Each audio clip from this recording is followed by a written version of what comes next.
The topic of this video is from Unit 4D on the non-standard normal distribution. Most real-life normal distributions do not have a mean of 0 and a standard deviation of 1. We will have to convert non-standard values, which we call raw scores, to z-scores in able to use the standard normal distribution table. Now remember that a z-score represents the number of standard deviations a data value is from the mean. This will help us to convert raw scores to z-scores. Now in the second bullet on the screen, the formula for conversion from a raw score of x to a z-score is given there for you. Z equal to the fraction x minus mu divided by sigma. Z of course is the z-score. X is the raw score that you want to convert, mu is the population mean, and sigma is the population standard deviation. Once you have converted to z-scores, you can use the standard normal distribution table to find the areas.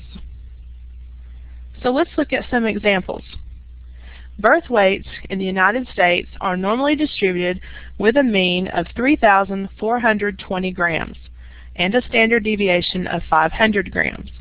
We're going to shade the appropriate area on the graph and find the percentage of births between 3,420 grams and 4,000 grams. Now on the curve to the left, the mean is in the middle. So that's 3,420.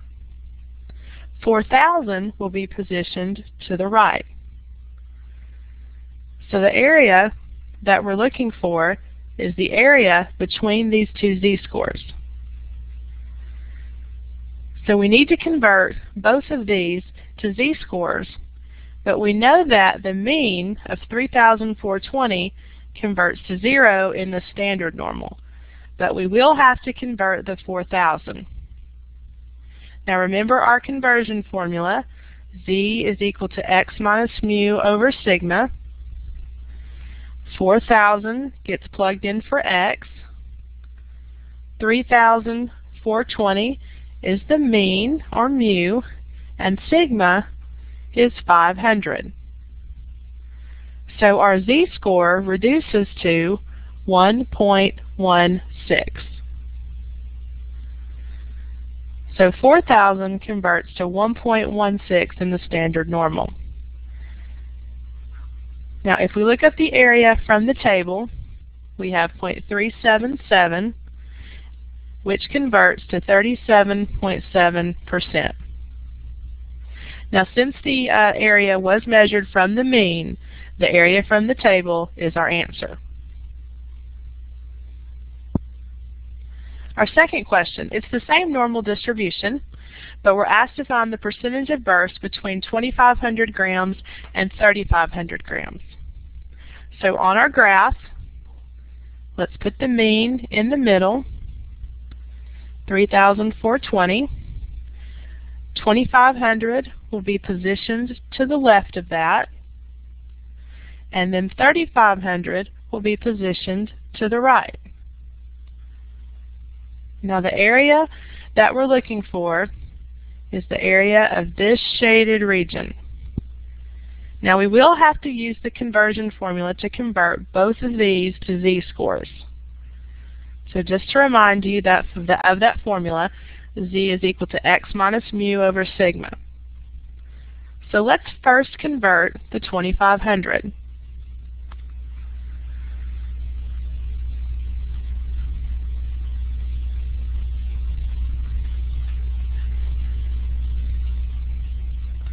So 2,500 minus the mean of 3,420, that subtraction divided by 500 gives us a z-score of negative 1.84, which has a corresponding area from the table of 0.467. Now let's convert the 3,500. So subtract the mean and divide by the standard deviation. This gives us a z-score of positive 0.16 and the corresponding area from the table of 0.064.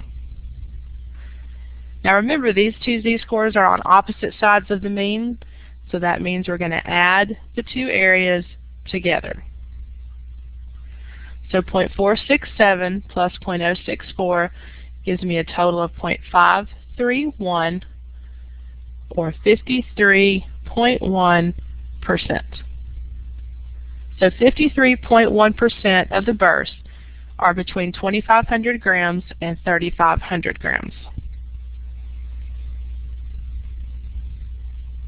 Our next example, we have the weights of the contents of a soda can are normally distributed with a mean of 0.80 pounds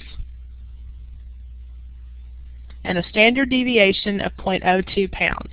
Shade the appropriate area on the graph and find the percentage of cans whose contents weigh between 0.82 pounds and 0.84 pounds. So both of those numbers will be positioned to the right of the mean.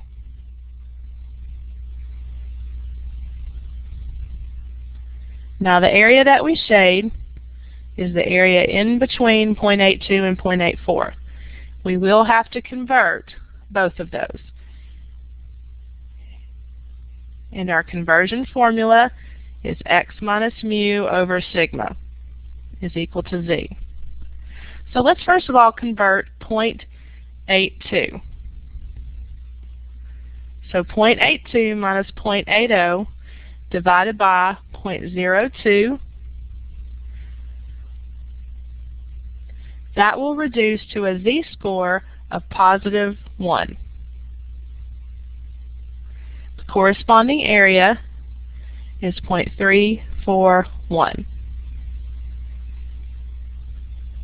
Now let's convert the 0.84.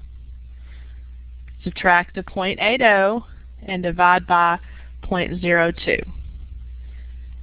Which reduces to a z-score of 2, and looking at the table, an area of 0.477. Now since both of the z-scores are on the same side of the mean, we're going to have to take the larger area and subtract the smaller area to give me a total of 0.136, or 13.6%. So 13.6% of the cans have contents that weigh between 0.82 pounds and 0.84 pounds.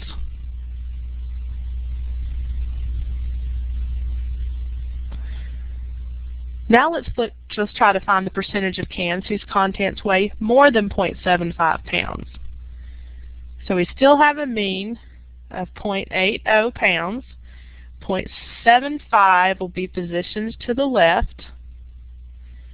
Now what am I going to shade for the area that represents the percentage of cans whose contents weigh more than 0.75 pounds? So that'll be all of this area to the right.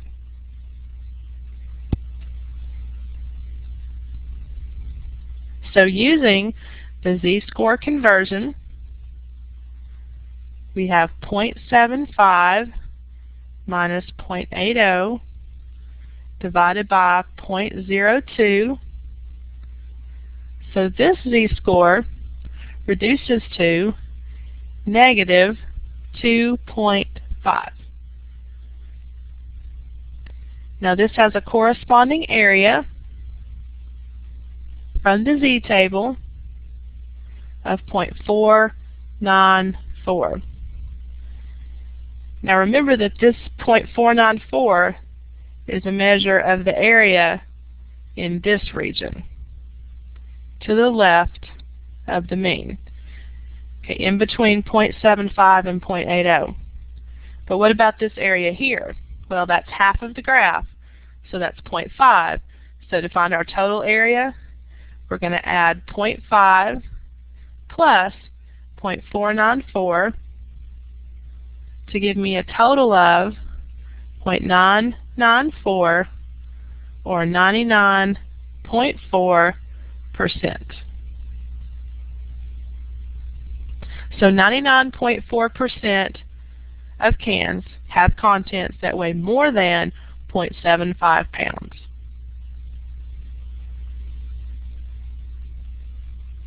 Now for our last example, human body temperatures are normally distributed with a mean of 98.2 and a standard deviation of 0.60. Now these are in degrees Fahrenheit. So let's find the percentage of normal healthy people who have body temperature more than 99.4. So position that to the right of the mean and shade the appropriate direction. So we're looking at the temperature more than 99.4, so it's the shaded region here. So let's convert the 99.4 to a z-score by subtracting the 98.2 and dividing by 0.60. That gives us a z-score of 2. That has a corresponding area of 0.477. But remember, from the table, that area is this region here. But we want this region. That's the unknown. So we need to take 0.5 and subtract the area from the table to get that tail piece that's shaded. So that gives me 0.023, which reduces to 2.3%. So 2.3% of normal healthy people have a body temperature more than 99.4 degrees Fahrenheit.